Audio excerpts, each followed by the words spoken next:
कमी करा. आलिंगन घडे मोक्ष सायुज्यता जोडे हरी ऐसा संताचा महिमा. कमी करा पूर्ण झाली बोलायाची सीमा. द्यात आवाज. तीर्थे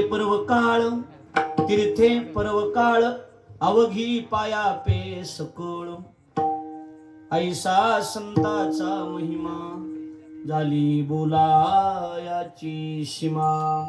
थोडा त्या हॅमिंग कमी करा म्हणजे छान होईल.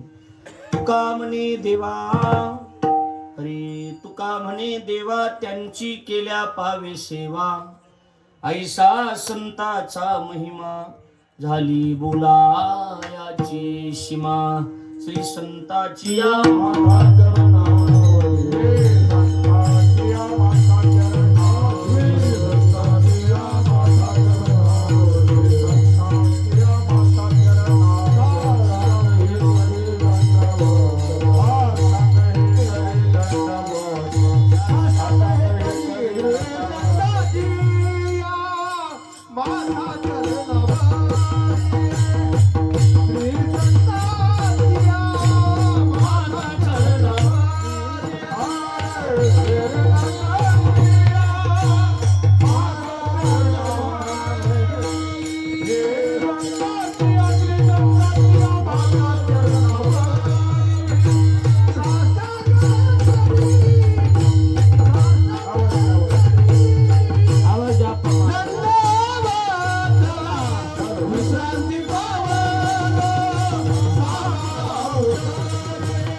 चरणावरी साष्टांग हे करी दंडवत.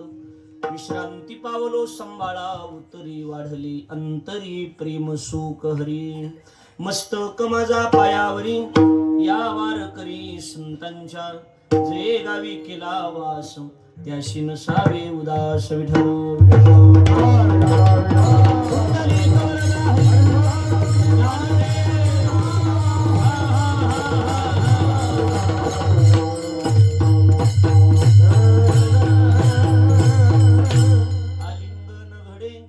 आलिंगन घडे मोक्ष सायुज्यता जोडे ऐसा संताचा महिमा झाली बोलायाची सीमा. कीर्तन रूपी सेवे करता म्हणजे निरूपणा करता निवडलेला भंग महाराष्ट्राचे लाडके संत वैराग्याचे मूर्तिमंत पुतळे जगाचा संसार सुखाचा व्हावा याकरता आपल्या संसाराची राखरांगोळी करणारे देहूचे सुप्रसिद्ध साधू जगद्गुरु श्री संत तुकाराम महाराज यांचा चार चरणाचा उत्कृष्ट असा दिलक्या पद्धतीचा संतपर प्रकरणातील असून तुकाराम महाराज या भंगाच्या माध्यमातून संतांचं अलौकिक महत्व वर्णन करतात. विठ्ठल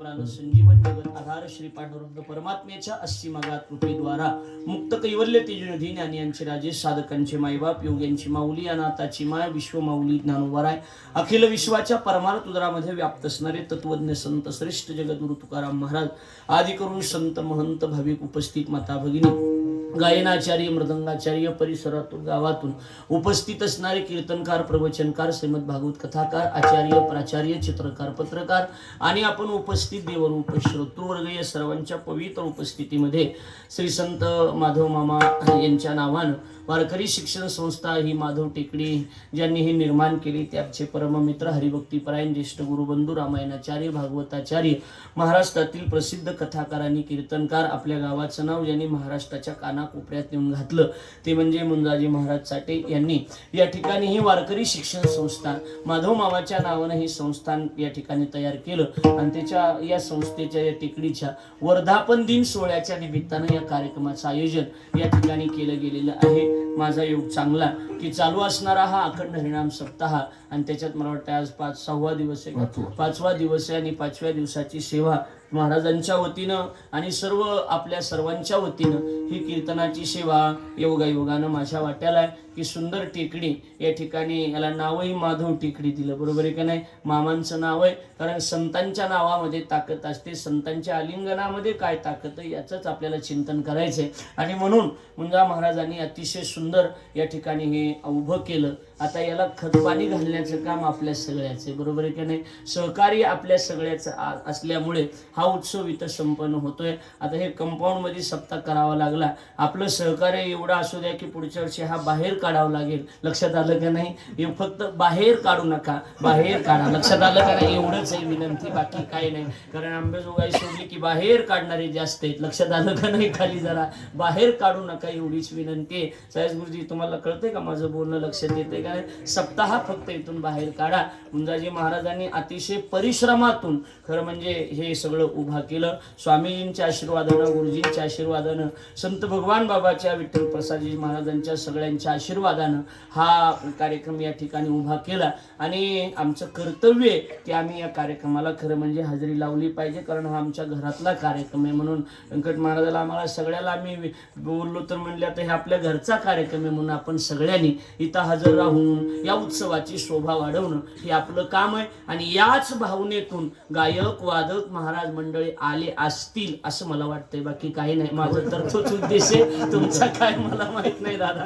या खरं आहे, बरोबर आहे की नाही? कारण आपल्या एखाद्या आपल्या म्हणजे संप्रदायातल्या म्हणतो मी, आपल्या संप्रदायातला कोणीही व्यक्ती असू द्या त्याला सहकार्य करणं हे आपलं सगळ्याचं पन्नंगो काम आहे. आणि आपण सगळ्यांनी तिथे गेलं पाहिजे. लक्षात आलं का नाही? आणि म्हणून आपण सगळेजण या ठिकाणी जमलात. माझ्या काही तेवढी योग्यता नाही, पात्रता नाही, कारण मोठमोठी माणसं आणि मोठमोठ्या लोकांचं श्रवण केलेली माणसं तुम्ही या ठिकाणी बसलेला आहात. मोठ्या मोठ्या महाराजांचे, गुरुजींचं श्रवण करणारी माणसं आहेत, विठ्ठल प्रसादजी महाराजांचं श्रवण केलेली ही माणसं आहेत. त्यामुळे यांच्या पुढे मी बोलणं म्हणजे वावगच आहे. पण हुशार पंक्तीवाला, हुशार अन्नदाता आयोजक जो असतो तो सगळ्या पंक्ती गुलाबजामच्या ठेवत नाही, कारण जीभ अशी पोचड बनती. एखादी मिरचीच्या ठेस्याची पंगत असली म्हणजे बरं राहतं, तशी माझी ही मिरचीच्या ठेस्याची पंगत आहे. फक्त याचा उपयोग, याचा वापर फार जपून करावा लागतो. याचे परिणाम उद्या कळत असतात. लक्षात आलं का नाही माझं बोलणं? म्हणून आपण सर्वांनी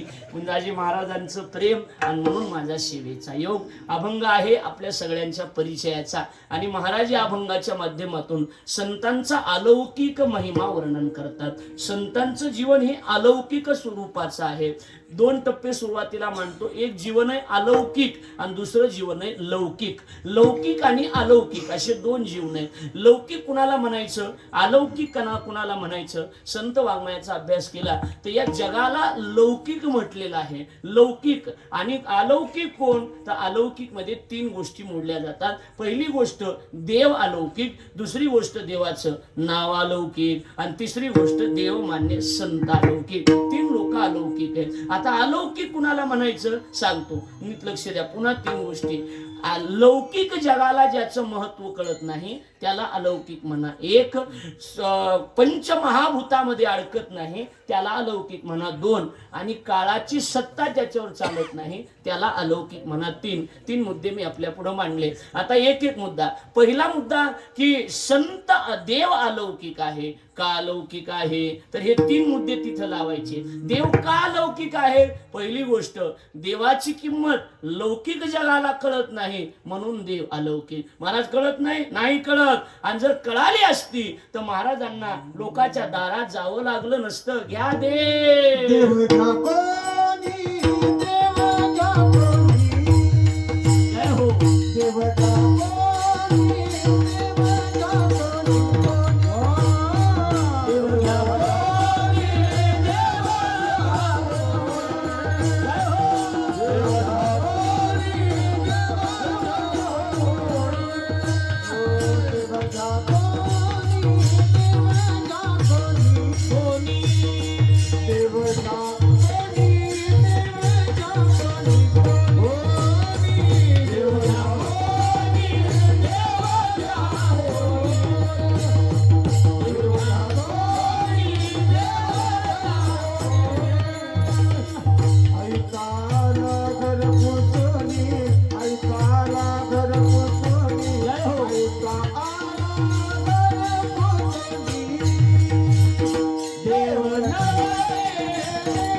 कोणी देव घ्या कोणी. लोकांच्या दारात महाराज गेले, कोण घ्या? देव घ्या. कोण घ्या? देव घ्या. देव घ्या कोणी, देव घ्या कोणी. लोक म्हणले देव न लगे, देव न लगे, साठवणीचे रुंदले धागे.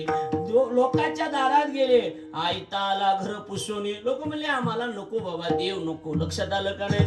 म्हणजे जगाला जर दादा किंमत कळाली असती तर देव घ्या म्हणण्याची वेळ संतावर आली नसती. म्हणून देव अलौकिक एक मुद्दा. पंचमहाभूतामध्ये अडकत नाही म्हणून देव अलौकिक. महाराज पंचमहाभूतात अडकत नाही, अजिबात अडकत नाही. कारण पंचमहाभूताला निर्माण करणाराच देव आहे. निळवराय म्हणतात एकलेनी कंठे म्हणून आईने केली निर्माण 14ही भुवने. लक्षात आलं का नाही? 14ही भुवनाला निर्माण करणारा देव आहे. जन हे विश्व निर्मिती